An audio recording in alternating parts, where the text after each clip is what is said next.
And Janice, since this is a semi one-on-one, I was gonna mostly speak to again, I'm in the law school, so my experience is being drawn from legal advocacy. So if I can talk through what I had kind of planned to present, and if you want to deviate from that or kind of like So, engage sure. more one-on-one with like a Yeah, specific issue that it relates to music in particular, I'm happy to kind of veer off um and go in that my direction also. husband went to law school at SMU also several years ago. But Oh, I am the government relations representative for Texas, Oklahoma, and New Mexico music therapists. okay. Um, and we're in Texas, particularly, we are advocating for a music therapy license, and I'm on the task force for that. So I do a lot of government legal advocacy anyway. Okay. Okay. Great. Well, I will just run through my presentation and then we can sort of like discuss more freely from there with everyone who's here. Um, okay, so let me just share this um, PowerPoint, and I think I can do from start. Yeah. Okay. So again, for everybody who watches this, I'm Anna Mance. I'm a professor at the law school and a fall CT affiliate. Um, where I guess what I am going to focus on today is techniques in legal advocacy that can translate into pedagogy. Um, and I thought I would start with sort of two angles of advocacy that we commonly see. I think business school folks will be really familiar with the first one, but both of them relate to legal advocacy in a couple of different ways. So the first one is the art of persuasion, which comes up more in like negotiations, mediations, any kind of like alternative dispute resolution, conflict resolution. Um, I think this is probably the bulk of what most people do in a given day. And I'll talk a little bit about what the art of persuasion involves. But if we go all the way back to Aristotle, this is kind of the ethos and the pathos that maybe you learned about in an early like classics course or psychology course. And then the second angle of what I wanted to talk about was specific legal advocacy techniques that are pertinent to litigators and anybody who is going to be involved in writing briefs or doing any kind of like written advocacy. And I mean, in the law school, students learn how to write according to this particular structure that all legal briefs are written in, which is IRAC, and I'll talk through that. And then there are techniques that accompany that type of legal advocacy. So there's the written advocacy, and then there's the oral advocacy. So a lot of the techniques blend together, but I think if we divide the concept of advocacy into the art of persuasion, which sort of is the umbrella over all of this, and then legal advocacy techniques in terms of structure and technique, which is sort of like um, subset under the kind of like art of persuasion more broadly. Okay, so the art of persuasion, what is that? I think increasingly the question that students, I mean, in the classroom, that I think we have to respond to um, are not just telling students what they should do or what they should learn, but why they should learn it. So and a lot of this comes down to framing and portraying a particular class as relevant to their lives or pertinent to what they're going to go and do down the line, or it's a prerequisite you have to take it, but here's what you're going to gain from this class that you can deliver or that you can translate into a future class. Um, so what do you need to do in order to convince students about the why they should be interested in the class, why they should learn what you're teaching them? I think that requires you to really do a lot of research in advance and then have that research inform the dialogue that you have with your students. So that dialogue is the process through which you, as the persuader, are leading your either colleagues in the, if you're in a, in the government relations kind of context, if you're working with colleagues to set up a new program, or if you're working with students, how can you persuade them to a shared solution of whatever problem you're trying to deal with, or whatever solution you're trying to reach? A lot of that involves careful preparation, the proper framing of the argument, and then the presentation of it. So I think you need to do a lot of research in advance to figure out, who is your audience, what are they going to respond to, and what starting point should you approach from in order to capture your audience, I think, at an early stage. Um, so again, moving people from a position that they may or may not currently hold to one that you want them to hold, or one that works for the common solution you're trying to come up with together. So again, careful preparation, learn about who your audience is, um, frame the arguments in a way that's going to meet your audience where they are. And again, the next slide we'll talk through this in a little bit more detail. Um, Present your argument in a vivid way with supporting evidence. This is sort of a show, don't tell example. And then find the correct emotional match with your audience. So if you come into a classroom and the students are super excited about, they worked really hard on a project over the weekend, and you sort of start off with like, yeah, okay, you did this project, but and then like here are all the things that weren't so great about it. Um, you aren't really responding to like the happiness and the sense of accomplishment they're feeling, and you just leave them feeling deflated, and you can't really move on from that. So find the correct emotional match with who your audience is. And again, that involves really having a pulse on the classroom and knowing who you're dealing with. Okay, so a little bit more on who your audience is so particular strategies for persuasion. Um, the first one, as we all know, establish credibility. So the first day of class, you've got a new group of students in front of you.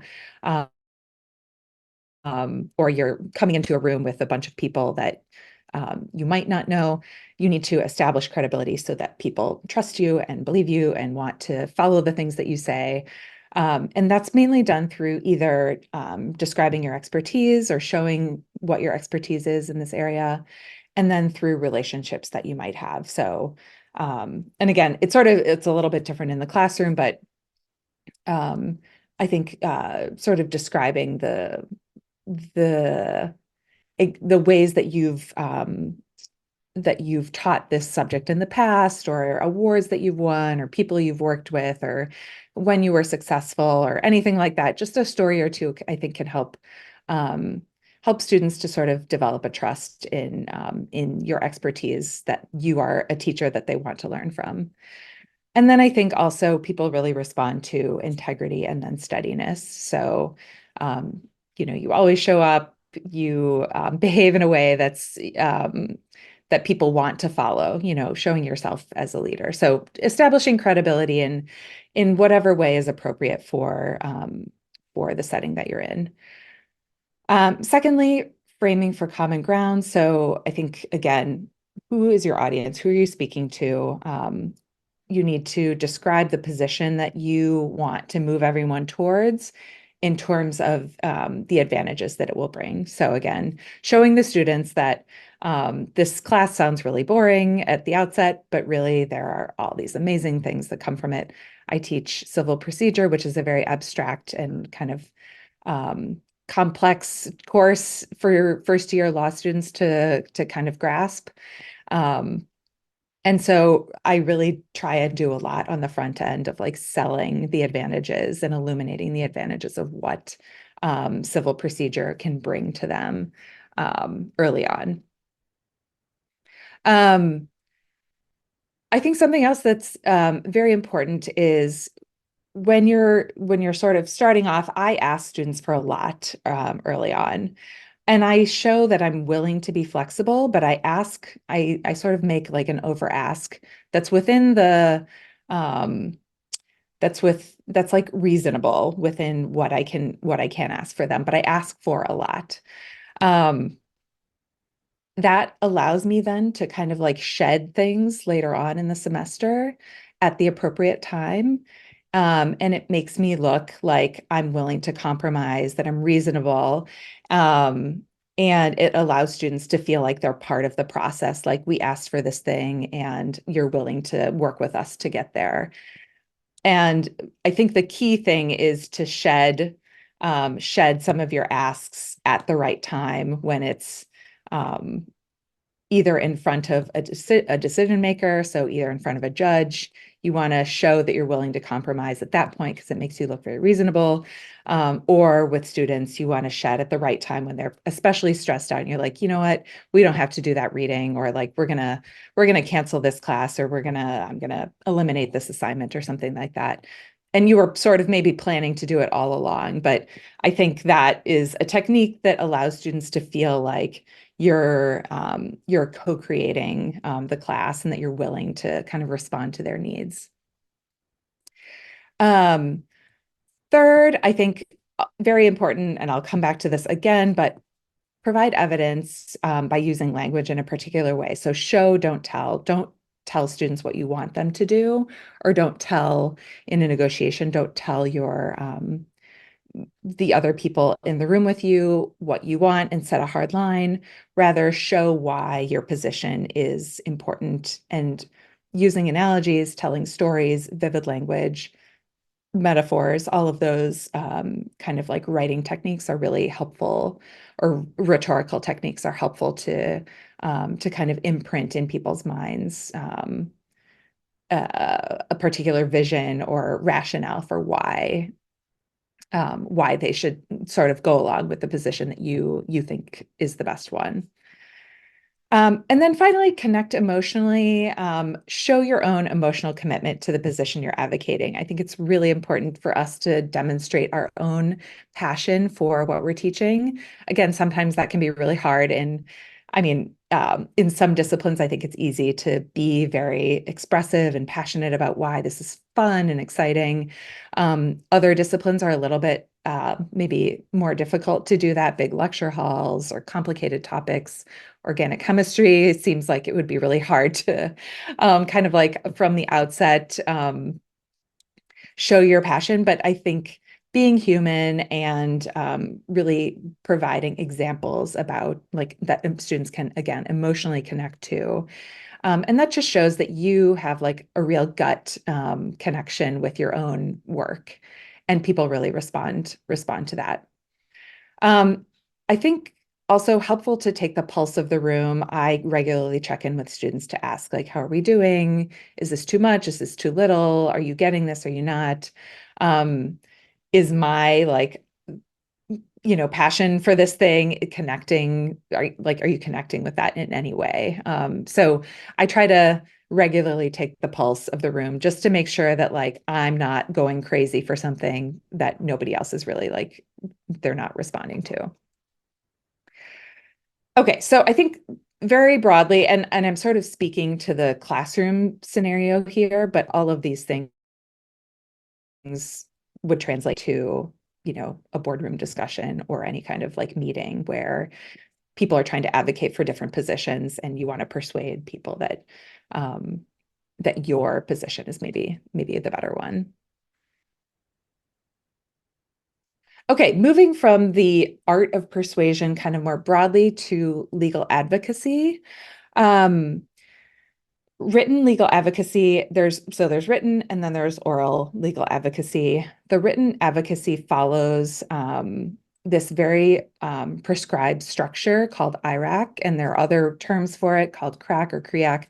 But that basically stands for you state your issue clearly, you then identify the key rule, which is some kind of legal rule that you're going to draw on, then do the analysis, which is the application of the facts to the rule, and then your ultimate conclusion. So the issue might be, was the defendant negligent when he ran the car into the tree?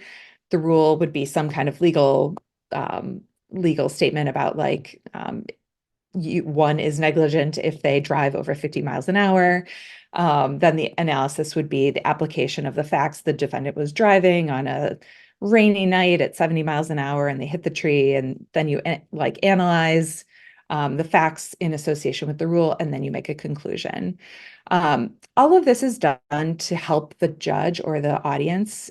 So your opposing counsel, the judge, even the jury when you're presenting, sort of like know exactly what they're looking for at all times. So any legal brief you pick up is going to follow some version of this IRAC structure.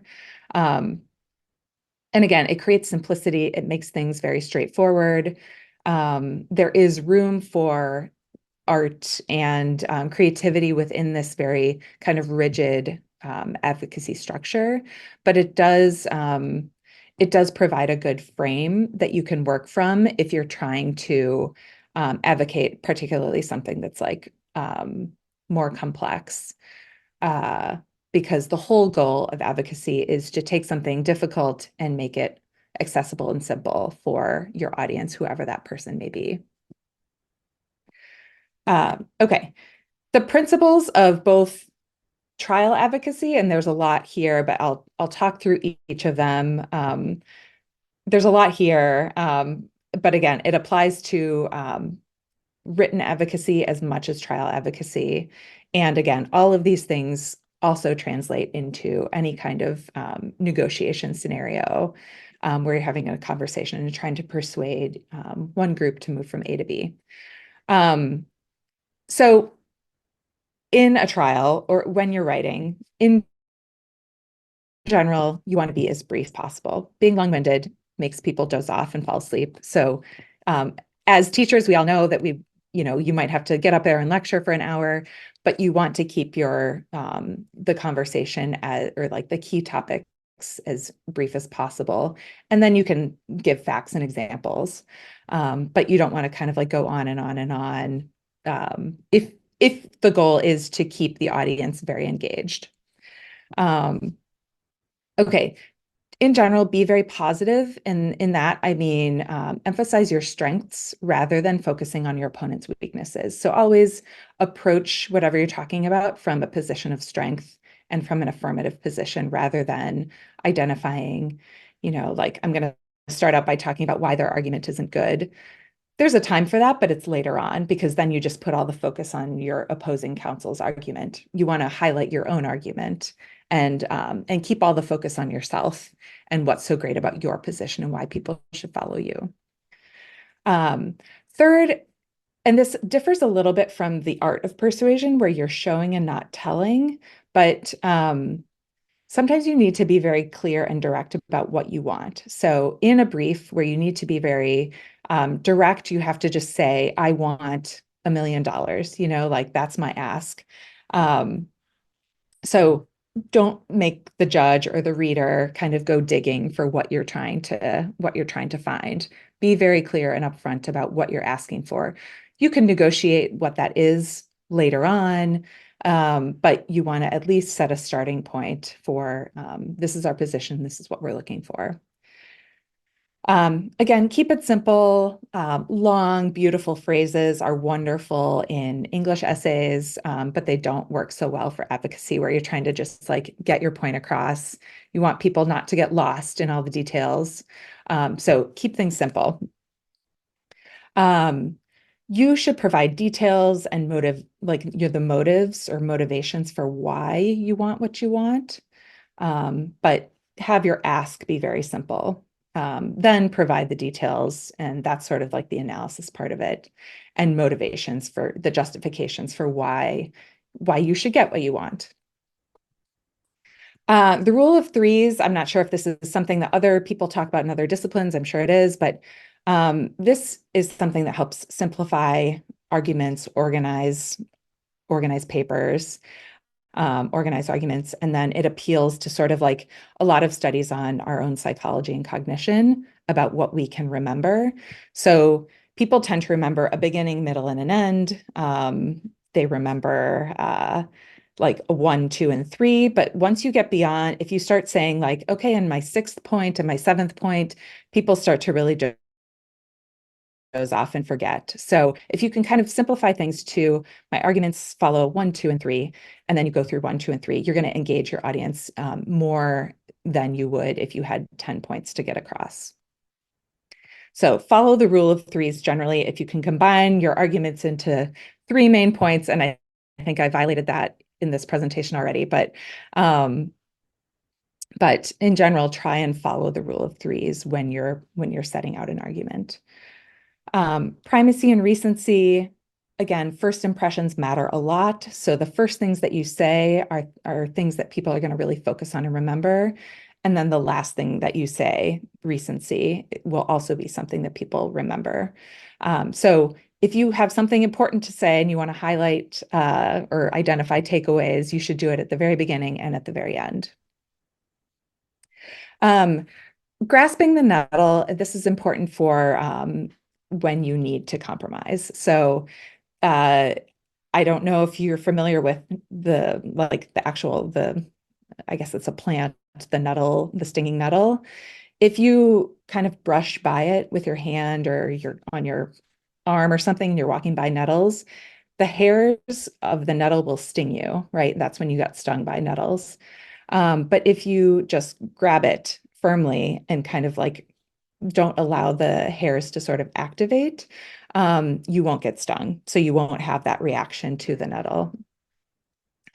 So the idea for a counter argument, if there's a bad, you have some bad facts, or the other side actually has a really good position, you want to grasp the nettle and say like, I acknowledge that I have this weakness. But you don't want to do that until you've set out your affirmative argument. So set out your affirmative argument, make all your strong points, and then identify the fact that like, yes, I admit that I have some weaknesses here. And then try and dismiss them or say like, yes, it's a weakness, but it's not actually that important for what we're talking about, or it's a weakness, but it's irrelevant under these particular set of facts. So you try and find a way to sort of like dismiss or soften the impact of your weakness. Whenever I'm doing any kind of advocacy in any sort, I try and have some kind of theme associated with it. So that's either like a David and Goliath theme, or, like the I don't know, I think I give like a Superman one where it's like Superman saving the day. And there's like a bunch of different ways you could do it, but some kind of theme that's easy for people to connect to. And that can sort of frame the type of story you're telling. Chronological order, there are many different ways people can think about how to present an argument, but I think if you have a lot of facts, yeah, using chronology is helpful. When I'm talking about, or when I teach civil procedure, I always start kind of in the 1800s and work my way forward rather than starting with a theme of, like I could organize it according to themes, organize the class according to themes, I guess is what I'm trying to say. But I find that chronology works better because our brains are programmed to start with like, here's where we started, here's how we've built upon that over time, and here's how we've gotten to where we are today. So that's very specific to if you're telling a story or teaching a particular type of class, but chronology tends to be something that we naturally gravitate towards. So it's an easy way to kind of organize your argument. Again, use illustrations. Everyone remembers stories, vivid language, visuals of any sort, not just numbers, but also stories about numbers. Use language carefully to personalize your own party. So use your own party's name while depersonalizing your opponent's name. So I would refer to my opponent as the defendant, but I would refer to my own plaintiff, my client, as by their first name. So Mrs. Jones or something like that. Mrs. Jones was injured by the defendant. So depersonalizing the other party's client in order to kind of like add more personality and more life to your own client. Using nouns that again like capture, You could call it an accident, but you could also call it like a wreck or a mashup or something, like words that are a little bit more sticky in someone's mind. And then finally, when you're actually doing the meditation, I think like being human, having, being professional always, but having a personality and showing that you are someone that people can talk to and connect with, that you're somebody who's you're open to conversation and you're open to hearing where people are coming from and wanting to engage with them. I think that's incredibly important for getting people to sort of like follow along with you. Engage directly. It's, we all need to use notes to make sure that we're, following a script or not missing anything important. But to the extent that we can sort of just speak from our own experience, that is very helpful because then we really look like we know what we're talking about. And I think people respond to that more so than it goes to our expertise versus if you're just reading off a script. And then finally, watch your voice. You don't want to be speaking too quickly or too softly.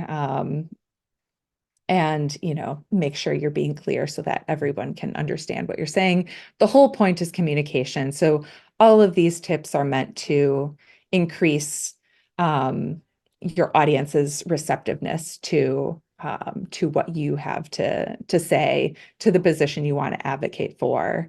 Um, and I think that's all I had on that. I see there's one. Oh, Janice, thank you. I just saw your message in the chat.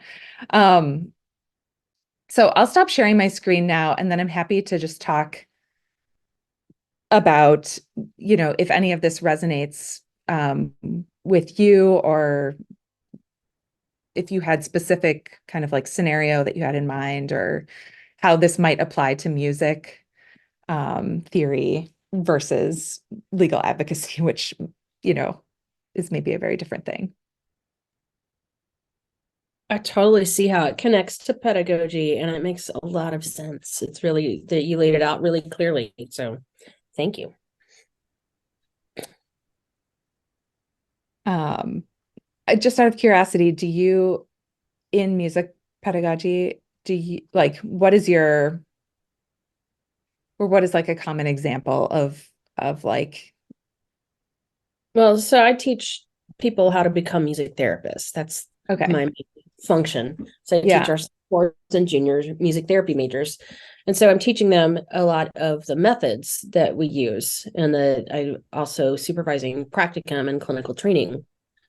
So I can see how this applies. Like I could use a lot of these strategies when I'm trying to teach concepts like our therapeutic process. And each step I go into great detail about of that process and how to do it with different populations and things. And so I like how you laid this out. I could totally use those basic principles of trial advocacy when I'm designing my class like presentation, um, to talk about each of these things before we move into the where they demonstrate some understanding part. sure, yeah, yeah, yeah. I Yeah, mean, I the teach whole goal. assessment, Oh, go and ahead. I teach assessment and how to write goals and things like that, and then how to implement, design a treatment strategy to address the goals and all of that. So each of those steps I could see breaking down using these ideas. Yeah, yeah, okay. Yeah, I mean, all of it is really intended to just communicate in the clearest possible way what your position is or what you want. So if that's like, you know, the like music strategies that here's my program that I'm trying to set out or design. Um, how do I communicate that to the person that I'm going to give it to, or to I'm trying to think like how do I make this seem like this is like the best path to follow, I think. Right, right. And I, because I'm my background is as a clinician, as a music therapist, and so I'm not trained as an educator.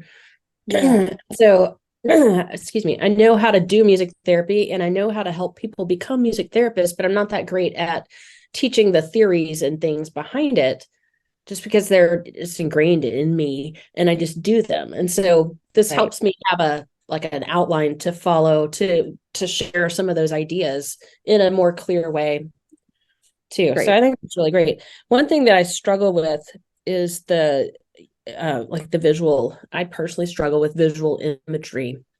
It's Mm, not my strength, and I know it's a strength of many people that I work with.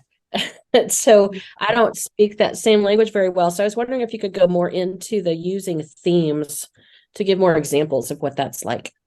yeah. So themes, I mean, in like a case, in a legal example, it would be like one person versus another. So there's usually some kind of like adversary relationship going on. So that's like the good guy versus the bad guy, the little poor, the David without any power or resources versus the Goliath, who's the giant, corporation.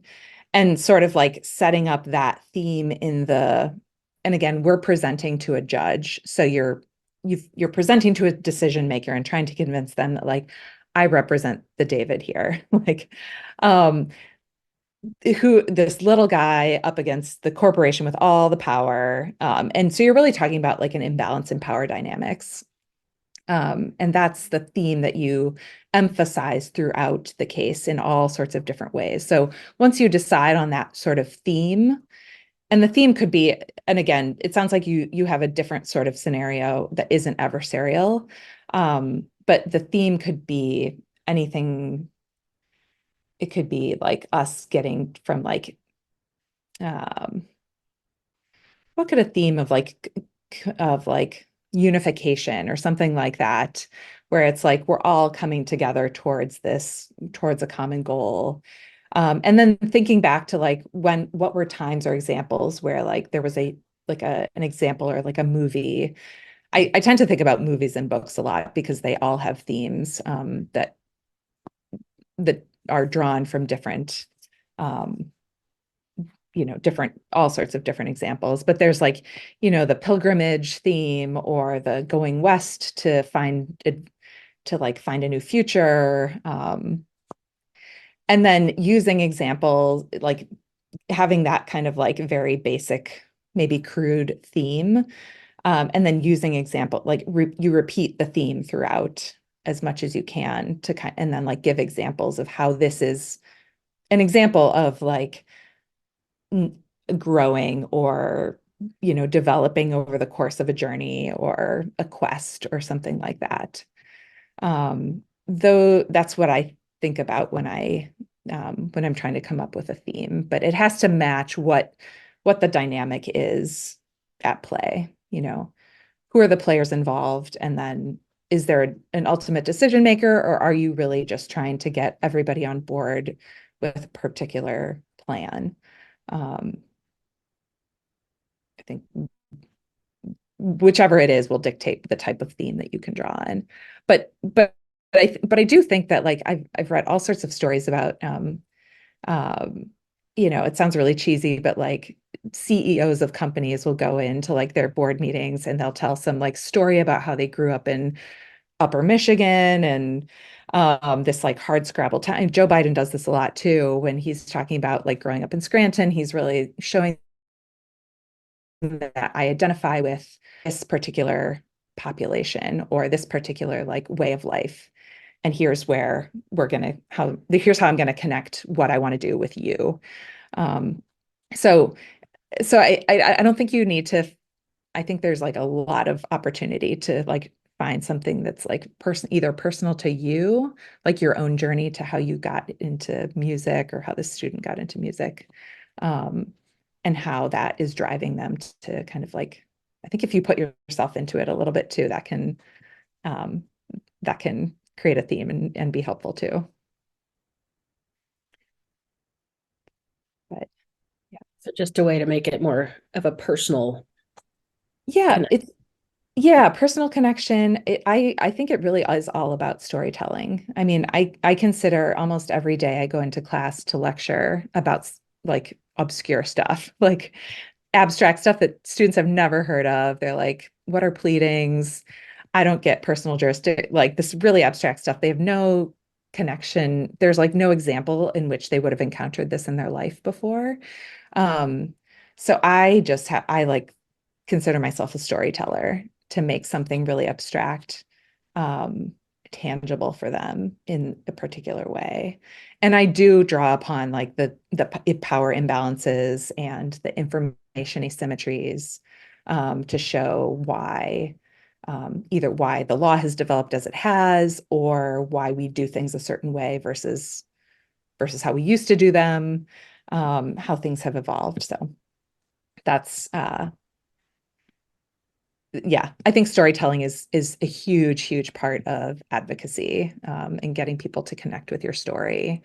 Um, I think can go a long way with getting buy-in for both credibility and why this matters, but also just how to help them structure selling it to somebody else too. That's awesome. This also gives me some ideas on how to communicate with my husband and when I'm trying to persuade him to my side. It works in Yeah. every arena of life. He's already a lawyer, so he usually wins, Oh but yeah, he will know all about this. Yeah, if you tell him, you learned about Iraq today, he'll know exactly what you're talking about. Yeah.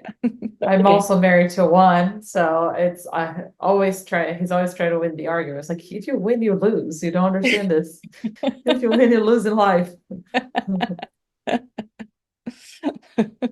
It's all about knowing when to look reasonable, I think. Yeah. Oh, one last question. You said that you front load the semester with lots of expectations, right?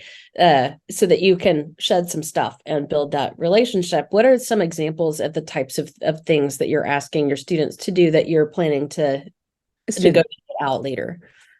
Yeah. So let me give you the trial example first, and then I'll give you the classroom example. So in um, when you're writing a brief, there are maybe like three causes of action you could bring against a defendant, and you have a legal basis for all of them. So you can sue them for negligence and for these two other things. Um, but one of them's sort of a stretch, but you technically could sue for it. And prosecutors will do this all the time. So like they'll ask for like a really long sentence, and they'll find like 20 charges that they can bring, knowing that when the time comes when they're in front of the jury, they're going to drop half of them. So, and again, it's a technique to make the jury more see you in a more favorable light and see you as being human. And yes, this defendant did something wrong. You could throw the book at them and give them, you could charge them with all those 20 things, but you're going to sort of like give a little in order to like seem, and again, it depends who the person is and what the case is, but it is a technique that's used commonly in especially the criminal sense, but also in the civil sense, um, because you want to be able to kind of make your position as strong as possible early on. And then later on, when you're in front of the judge, to say, I could ask for this, but I'll let that one go just for the sake of reaching compromise and like getting this case to like getting us to agree on something, so we can kind of move things forward. In the classroom, I I tend to set, like I will give more reading than I know that we'll do. And then I give them at least a week advance so they don't read something that they think they're going to have to read, and then I'm going to cancel it. But I know that we're not going to get to all of it. So it's sort of just a way to make them feel like, I'm giving them a break or I'm lightening their load a little bit. It's more of a psychological tool that I'm using to make them feel like, oh, we're getting a break, at an important time in the semester when they're tired or whatever.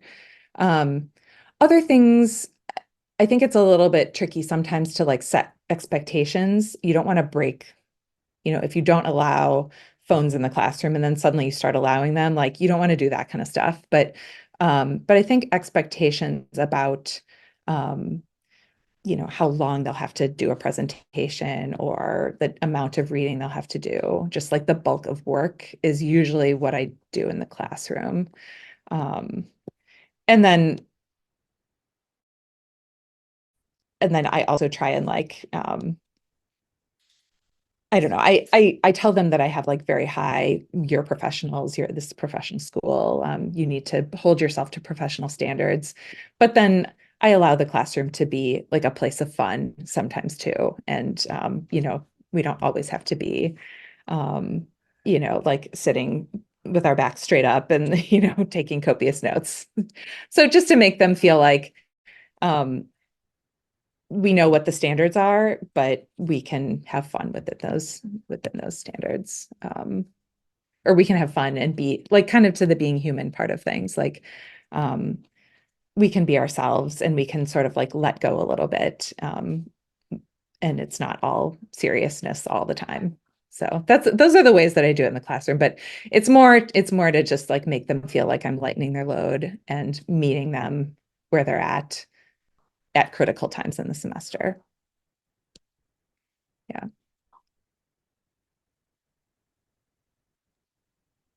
But thank you. You're welcome. Yeah. Thank you, Anna. Thank you. Is Thank you. there anything else? Okay. Yeah. Well, thank you for hosting this and giving me a chance to talk about trial work again. Yes, Yeah, thank absolutely. you. All four of your workshops have been really, really good. Great. Thank you so Thank much. you. I appreciate that. Yeah. Well, it's been great to meet both of you and to meet other faculty across campus has been really wonderful. So, Yes. yeah, I've really enjoyed doing this.